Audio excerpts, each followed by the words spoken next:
അവള് പറഞ്ഞത് കേട്ടിട്ട് വലിയ കുഴപ്പമൊന്നുമില്ലെന്ന് തോന്നുന്നു. പിന്നെ നമുക്ക് വേണ്ടപ്പെട്ടതല്ലേ ചേട്ടാ, അങ്ങനെ ചതിക്കുവോ നമ്മളെ? എന്തായാലും ആലോചിക്ക്. വർഷങ്ങളോളം ചോര നീരാക്കി ഉണ്ടാക്കിയ പൈസയാ. നിനക്ക് നല്ലതെന്ന് തോന്നിയാ ചെയ്തു. ആഹാ, ചേട്ടൻ വന്നോ? എന്ത് പറ്റി, ഇന്ന് ഒത്തിരി ലേറ്റ് ആയല്ലോ? അതെ, ഇനി ഇച്ചിരി താമസിച്ചു പോയി. കുറച്ച് ജോലി ബാക്കിയുണ്ടായിരുന്നു, അതോട് തീർത്തിട്ട് പോരാമെന്ന് വെച്ചു. ഇതാ വെച്ചു. ദേ, ഞാനൊരു കാര്യം പറഞ്ഞേക്കാം. രാവുകളില്ലാതെ ഇങ്ങനെ കിടന്ന് കഷ്ടപ്പെട്ടാലേ വല്ല അസുഖം വന്ന് കിടന്നു പോകും. പിന്നെ നമ്മുടെ ആഗ്രഹങ്ങളൊന്നും നടക്കില്ല. എടി, നീ എൻ്റെ കൂടെ കട്ട ഇങ്ങനെ നിൽക്കുമ്പോൾ പിന്നെ ഞാൻ എന്തിനാടി പേടിക്കുന്നത്? ഞാനെപ്പോഴും കൂടെ ഉണ്ട്.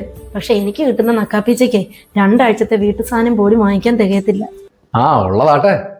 പിന്നെ കിട്ടുന്നത് ഒരാശ്വാസമാണല്ലോ എന്ന് വിചാരിച്ചങ്ങ് പോകുന്നതാ. എടി, നീ കൂടെ ഇറങ്ങി പോകുന്നതുകൊണ്ടല്ലേ എനിക്ക് കിട്ടുന്നതിന് ഇത്രയെങ്കിലും മിച്ചം പിടിക്കാൻ പറ്റുന്നത്. ചേട്ടൻ ഇരിക്കെ, ഞാൻ ഇത്തിരി വെള്ളം എടുത്തോണ്ട് വരാം. ദാ ചേട്ടാ വെള്ളം. അടുത്ത വർഷമെങ്കിലും നമുക്ക് നമ്മുടെ വീടിന്റെ പണി തുടങ്ങണം.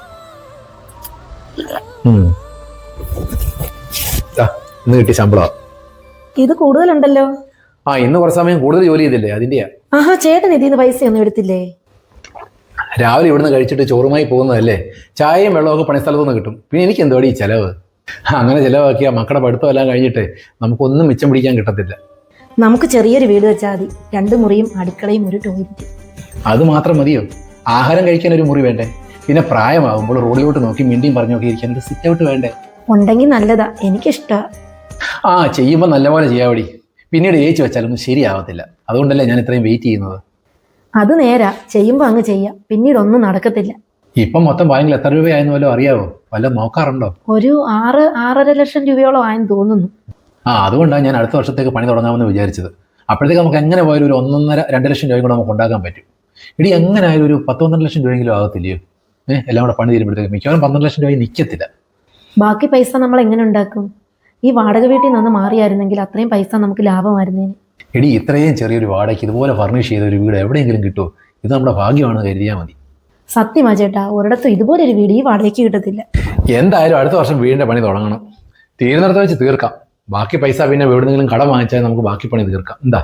കയ്യിലുള്ളത് കൊണ്ട് ചെയ്താൽ മതി. കടമൊന്നും എടുത്ത് ബാധ്യത തലേ വെക്കണ്ട. അത് ശരിയാടി. ബാധ്യത ഒന്നും എടുത്ത് തലേ വെക്കാതിരിക്കുന്ന നല്ലത്. ദേ, അടുത്ത വർഷവും +2 കഴിയും. പിന്നീടുള്ള പഠിത്തത്തിന് ഒരുപാട് പൈസ വേണ്ടിയതാ. ദൈവമേ, എന്തായാലും വരുന്നിടത്ത് വെച്ച് കാണാം. ചേട്ടൻ പോയി കുളിച്ചിട്ട് വാ, ഞാൻ ആഹാരം എടുത്ത് വെക്കാം.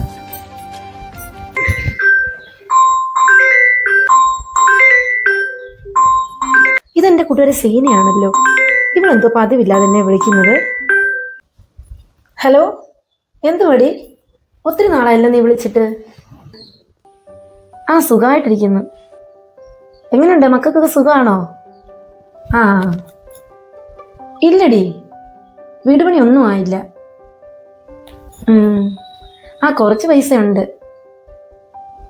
ബാക്കിയൂടെ ആയിട്ട് വേണോടി പണി തുടങ്ങാന്. ചേട്ടൻ വന്നില്ല, കുറച്ച് കഴിയുമ്പോഴേ വരത്തുള്ളൂ. ഫിനാൻസ് കമ്പനിയിലാണോടി നീ ജോലി ചെയ്യുന്നേ? എന്ന് കിട്ടി? അടുത്ത വർഷം പണി തുടങ്ങണമെന്നാടി ഞങ്ങൾ വിചാരിക്കുന്നത്. ഡിപ്പോസിറ്റ് ഇടുന്ന കാര്യത്തെ പറ്റിയൊന്നും എനിക്ക് അറിയത്തില്ലടാ. ചേട്ടൻ വന്നിട്ട് ചേട്ടനോട് ചോദിച്ചിട്ട് ഞാൻ പറയാം. എന്തെങ്കിലും ഉണ്ടെങ്കിൽ നിന്നോട് തന്നെ ഞാൻ പറഞ്ഞേക്കാം. എടി, അഥവാ നമ്മൾ അങ്ങനെ ഡിപ്പോസിറ്റ് ചെയ്യുവാണെങ്കിൽ എന്തെങ്കിലും കുഴപ്പമുള്ള കമ്പനി വല്ലതും ആണോടി? എനിക്കാണെങ്കിൽ ചേട്ടനോട് പറയാൻ ഇതൊക്കെ അങ്ങ് പേടിയാ.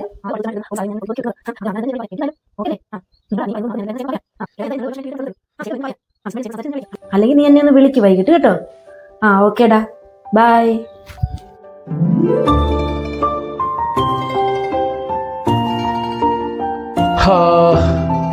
നീ എന്താ പാടി ഒരുമാതിരി ചിന്താവിഷ്ടയായ ശ്യാമളയെ പോലെ കിടക്കുന്നത്? ഞാൻ ഇന്ന് വന്നപ്പോൾ മുതൽ ശ്രദ്ധിക്കുക, എന്തോ ഒരു കുഴപ്പമുണ്ടല്ലോ. അതെ, ചേട്ടനോടൊരു കാര്യം പറയണമെന്നുണ്ടായിരുന്നു.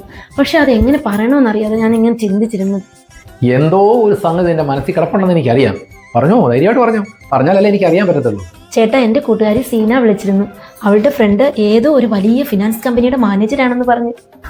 അവളുടെ ഫ്രണ്ട് ഫിനാൻസ് കമ്പനിയുടെ മാനേജർ ആണെങ്കിൽ നിനക്കെന്താ വേണം?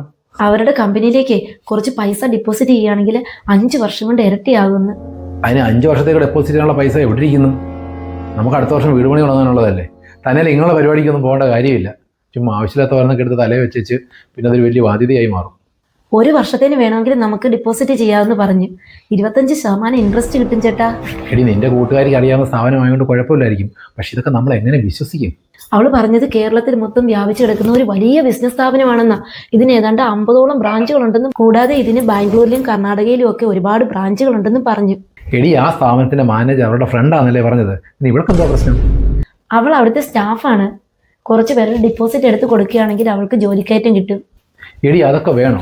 നമ്മൾ എന്ത് വിശ്വസിച്ച് ഇത്രയും പൈസയൊക്കെ എടുത്ത് കൊടുക്കുന്നത്? അവര് നമുക്ക് ഡോക്യുമെന്റ്സും കാര്യങ്ങളും ഒക്കെ തരും. നമ്മൾ ഈ പൈസ ബാങ്കിലിട്ടാൽ നമുക്ക് എന്തോ കിട്ടും? 1 വർഷത്തേക്ക് 25% മേൽ പലിശ കിട്ടുമെന്നാ പറഞ്ഞത്. എടി ഇത്രയും പലിശയ്ക്ക് ആർക്കെങ്കിലും കൊടുക്കാൻ പറ്റുമോ? അത് അവള് പറഞ്ഞത് നമ്മൾ ഈ കൊടുക്കുന്ന പൈസ ഏതോ ഒരു ബിസിനസ്സിലിടും, അതിൽ നിന്ന് കിട്ടുന്ന ലാഭമാണ് നമുക്ക് ഈ തരുന്നതെന്നാ പറഞ്ഞത്. എന്തെങ്കിലും ചെയ്യേ. നിനക്കെന്ത് തോന്നുന്നു? നല്ലതാണോ? അവള് പറഞ്ഞത് കേട്ടിട്ട് വലിയ കുഴപ്പമൊന്നുമില്ലെന്ന് തോന്നുന്നു. പിന്നെ നമുക്ക് വേണ്ടപ്പെട്ടതല്ലേ ചേട്ടാ, അങ്ങനെ ചതിക്കുവോ നമ്മളെ? എന്തായാലും ആലോചിക്ക്. വർഷങ്ങളോളം ചോര നീരാക്കി ഉണ്ടാക്കിയ പൈസയാ. നിനക്ക് നല്ലതെന്ന് തോന്നിയാ ചെയ്തു. ചേട്ടൻ ആലോചിച്ചിട്ട് പറഞ്ഞാൽ മതി, ഞാനായിട്ട് പറഞ്ഞിട്ട് ചെയ്യണ്ട. അവൾ എന്നോട് പറഞ്ഞത് ഞാൻ പറഞ്ഞെന്നേ ഉള്ളൂ. ആലോചിക്കാം. എന്തായാലും നാളെ ആവട്ടെ. ചേട്ടാ, സീന വിളിച്ചായിരുന്നു. ചേട്ടൻ എന്ത് പറഞ്ഞെന്ന് ചോദിച്ചു. അവളും അവളുടെ മാനേജറും എല്ലാം കൂടി നാളെ ഇങ്ങോട്ട് വരുന്നെന്ന് പറഞ്ഞു. നിന്നോട് പറയാൻ ഞാൻ മറന്നു. ഞാൻ ഈ സ്ഥാപനത്തെ പറ്റി അന്വേഷിച്ചായിരുന്നു. അവള് പറഞ്ഞത് ശരിയാ. അതുകൊണ്ട് 148 ബ്രാഞ്ചുകൾ ഈ സ്ഥാപനത്തിനുണ്ട്. ബാക്കി കാര്യങ്ങളൊന്നും നമുക്കറിയത്തില്ല. എന്തായാലും നാളെ അവർ വരുമ്പോൾ നീ സംസാരിച്ച് നോക്ക്. എനിക്ക് ജോലിക്ക് പോകാതിരിക്കാൻ പറ്റത്തില്ലല്ലോ. അയ്യോ, എനിക്കും ജോലിക്ക് പോകണ്ടേ? അവര് വരുമ്പോ ഞാൻ ഒറ്റയ്ക്കോ? നാളെ നീ ലീവ് എടുക്ക്. അതിന് നീ ഒറ്റയ്ക്കൊന്നുമല്ലല്ലോ, നിന്റെ കൂട്ടുകാരി ഇല്ലയോ കൂടെ? ശരി ഏട്ടാ, ചേട്ടനും ഉണ്ടായിരുന്നെങ്കിൽ നല്ലായിരുന്നു, അതുകൊണ്ട് പറഞ്ഞതാ. എടി ഞാൻ നിന്നിട്ട് എന്ത് കാര്യം? എനിക്ക് ഇതിനെപ്പറ്റി വല്ലതും അറിയാവോ? നിന്റെ കൂട്ടുകാരി സീന ഇല്ലയോ? അവള് കാര്യങ്ങളൊക്കെ പറഞ്ഞ് മനസ്സിലാക്കി തരും. അവളോട് കാര്യങ്ങൾ ചോദിക്കും. ഞാനൊരു കാര്യം പറഞ്ഞേക്കാം. എല്ലാം പറഞ്ഞ് ക്ലിയർ ചെയ്തിട്ട് പൈസ കൊടുക്കാവൂ. 5 ലക്ഷം രൂപ ബാങ്കിൽ നിന്ന് കൊടുക്കുക. ബാക്കി പൈസ ബാങ്കിൽ തന്നെ കിടക്കട്ടെ. ഈ പൈസ തിരിച്ചു കിട്ടുന്നതിന് മുമ്പ് നമുക്ക് വീട് പണി തുടങ്ങണമെങ്കിൽ നമുക്കൊന്ന് തുടങ്ങി വെക്കാമല്ലോ. ശരി ഏട്ടാ. അതെ, കൊതുക്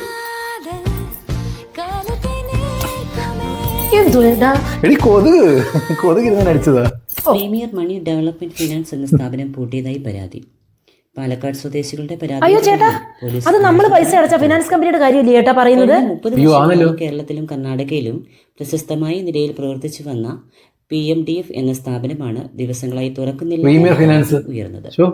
കേരളത്തിലെ എല്ലാ ജില്ലകളിലും 4 വീതം ബ്രാഞ്ചുകൾ ഈ സ്ഥാപനത്തിന് ഉണ്ട്. ഹലോ സീന, എടീ നമ്മുടെ ഫൈനാൻസ് കമ്പനിയെ പറ്റി TV-യിൽ ഒരു വാർത്ത കേൾക്കുന്നല്ലോ.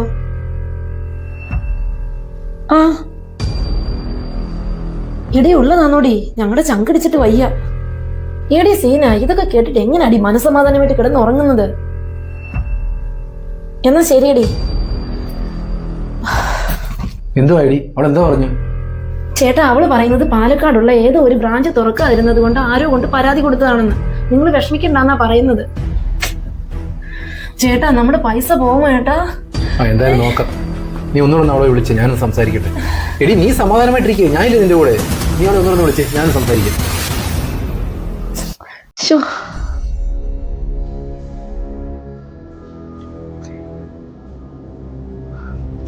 ചേട്ടാ റിങ് ചെയ്യുന്നുണ്ട്, എടുക്കുന്നില്ല. എടി നീ സമാധാനമായിട്ട് വിളിക്ക്. എടുക്കുന്നത് വരെ വിളി.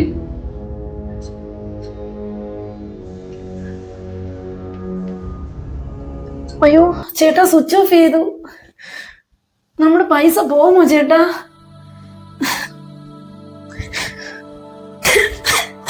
നീ ഇങ്ങനെ വിഷമിക്കാതെ. എന്താ ഇത്? നമ്മളുണ്ടാക്കിയ പൈസയല്ലേ, സാരമില്ല, കരയാതെ. നമുക്കേ ഇതിനൊരു പരിഹാര മാർഗം ഉണ്ടാകാം. രാവിലെ നമുക്ക് പോലീസ് സ്റ്റേഷനിലോട്ട് പോയിട്ട് ഒരു പരാതി കൊടുക്കാം കേട്ടോ. വിഷമിക്കാതെ. രാവിലെ നമുക്ക് സ്റ്റേഷനിൽ ചെന്നിട്ട് ഒരു പരാതി കൊടുക്കാം. അതിനുശേഷം എന്താണെന്ന് വെച്ച് കഴിഞ്ഞാൽ നമുക്ക് തീരുമാനിക്കാം കേട്ടോ. വിഷമിക്കാതെ. നീ ഇങ്ങനെ കരയാതെ. ഇങ്ങനെ വിഷമിച്ചിട്ട് കാര്യമില്ല. സാരമില്ല.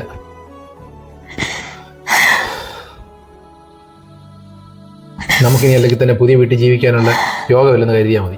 ഇങ്ങനെ പൂട്ടിയ പണമിടപാട് സ്ഥാപനങ്ങളൊന്നും പിന്നീട് തുറന്നിട്ടുള്ളതായി അറിവില്ല. എന്ത് ദുരന്തങ്ങൾ വന്നാലും പഠിക്കാത്ത മലയാളികളോട് ഇതൊരു വ്യക്തിയുടെ അനുഭവമല്ല, ഒരു നാടിന്റെ അനുഭവമാണ്.